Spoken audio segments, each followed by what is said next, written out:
Vallabhaneni Vamsi over కాన్ఫిడెన్సే ఆయన దెబ్బకొట్టిందా? తననెవ్వరూ ఏం చెయ్యలేరు అన్న అంచనాలు తప్పి అంతా తల్లకిందులైందా? మాజీ ఎమ్మెల్యే విషయంలో అసలెక్కడ తేడా కొట్టిందే? ఇది జస్ట్ ట్రయల్ మాత్రమే, పిక్చర్ అభి బాకీ హై అంటున్న తమ్ముళ్ల మాటల అర్థమేంటి? వంశీ చుట్టూ ఉచ్చు కాదు బోలెడను ఉచ్చులు బిగుస్తున్నాయా? Let's watch. వల్లభనేని వంశీ గన్నవరం మాజీ ఎమ్మెల్యే. టీడీపీ నుంచి ఎంపీగా ఒకసారి, ఎమ్మెల్యేగా 2 సార్లు బీఫామ్స్ తీసుకున్నారాయన. ఎంపీగా ఓడినా గన్నవరం ఎమ్మెల్యేగా వరుసగా 2 సార్లు గెలిచారు. ఇక 2019లో టీడీపీ తరపునే గెలిచిన వంశీ నాడు అధికారంలోకి వచ్చిన వైసీపీకి జేకొట్టారు. వెళ్లేవాడు ఊరికే వెళ్లకుండా అప్పటిదాకా తనకు ఆశ్రయం ఇచ్చిన పార్టీ మీదికి గట్టిగానే రాళ్లు విసిరినట్టుగా చెప్పుకుంటారు. వైసీపీలో చేరాక వంశీ మాటలు హద్దులు దాటిపోయాయన్నది రాజకీయ వర్గాల్లో ఉన్న విస్తృతాభిప్రాయం. టీడీపీ అధ్యక్షుడు చంద్రబాబు, లోకేష్ సహా పార్టీ నేతలందరిపై విచ్చలవిడిగా వ్యాఖ్యలు చేశారంటూ తమ హిట్ లిస్ట్ టాప్లోనే పెట్టారు తెలుగుదేశం నాయకులు. ఇక 2024 అసెంబ్లీ ఎన్నికల్లో వైసీపీ బీఫామ్ మీద గన్నవరం నుంచి పోటీ చేసి ఓడిపోయారు వల్లభనేని. అలాగే రాష్ట్రంలో కూడా పవర్ మారిపోయి కూటమి అధికారంలోకి వచ్చింది. అప్పట్నుంచి వంశీ అప్రమత్తం అవ్వాల్సిన పరిస్థితులు నెలకొన్నాయంటున్నారు. ప్రభుత్వం వచ్చిన 2 నెలలకే వంశీ నివాసంపై దాడికి ప్రయత్నించాయి టీడీపీ శ్రేణులు. ఇక గతంలో జరిగిన ఘటనలపై కూడా కూటమి ప్రభుత్వం కేసులు నమోదు చేయడం మొదలుపెట్టడంతో వంశీ సైలెంట్ అయ్యారు. కానీ కీలకమైన గన్నవరం టీడీపీ కార్యాలయం మీద దాడి కేసు విషయంలో ఆయన అంచనాలు, ఆలోచనలు బెడిసికొట్టాయన్న చర్చ పొలిటికల్ వర్గాల్లో జరుగుతోంది. వంశీ ఎమ్మెల్యేగా ఉన్నప్పుడే గన్నవరం టీడీపీ కార్యాలయంపై దాడి జరిగింది. దానిమీద 2023లో కేసు నమోదైనా కూటమి అధికారంలోకి వచ్చిన తర్వాత వంశీ ఆయన అనుచరుల పేర్లను నిందితుల జాబితాలో చేర్చారు. ఈ కేసుకు సంబంధించి పోలీసులు వంశీపై తొందరపాటు చర్యలు తీసుకోవద్దన్న కోర్టు ఆదేశాలు ఉన్నాయి. అందుకు సంబంధించి తుది తీర్పు కూడా రావాల్సిందే.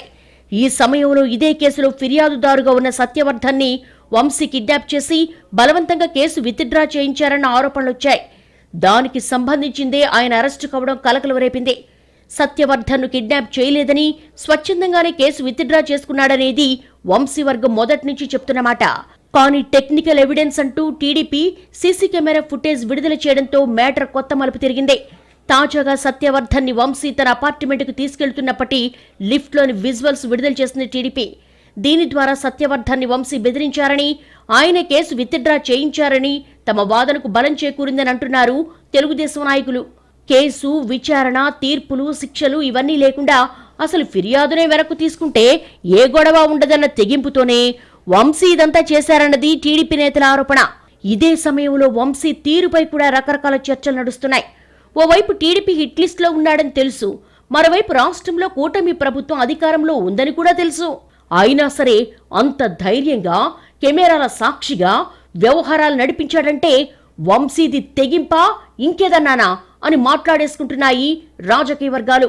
మరింత అప్రమత్తంగా ఉండాల్సిన టైంలో ఇంత నిర్లక్ష్యంగా వ్యవహరించి అడ్డంగా బుక్కయ్యాడంటూ వైసీపీలో సైతం మాట్లాడేసుకుంటున్నారట. తాము అధికారంలో ఉన్నప్పటికీ అయితే ఏంటి అన్నట్టుగా వంశీ అసలు కేసే లేకుండా చెయ్యాలి అనుకోవడాన్ని టీడీపీ అధిష్టానం, పార్టీ శ్రేణులు అవమానంగా భావించినట్టుగా ప్రచారం నడుస్తోంది. అందుకే వెంటనే వంశీ యాక్షన్కు గట్టి రియాక్షన్ ఇవ్వాలన్నట్టుగా ప్రభుత్వం కూడా వేగంగా స్పందించి ఉండొచ్చన్న అంచనాలున్నాయి. మరోవైపు ఇది జస్ట్ ట్రయల్ మాత్రమేనని, వల్లభనేని వంశీకి అసలు సినిమా ముందు ఉంటుందని, బుక్ అవ్వాల్సిన కేసులు చాలానే ఉన్నాయని కసిగా కామెంట్ చేస్తున్నారట తెలుగు తమ్ముళ్లు. ఇప్పటికే టీడీపీ కార్యాలయంలో నిర్వహించిన ప్రజా దర్బార్లో ఆయన మీద అనేక ఫిర్యాదులు అందాయట.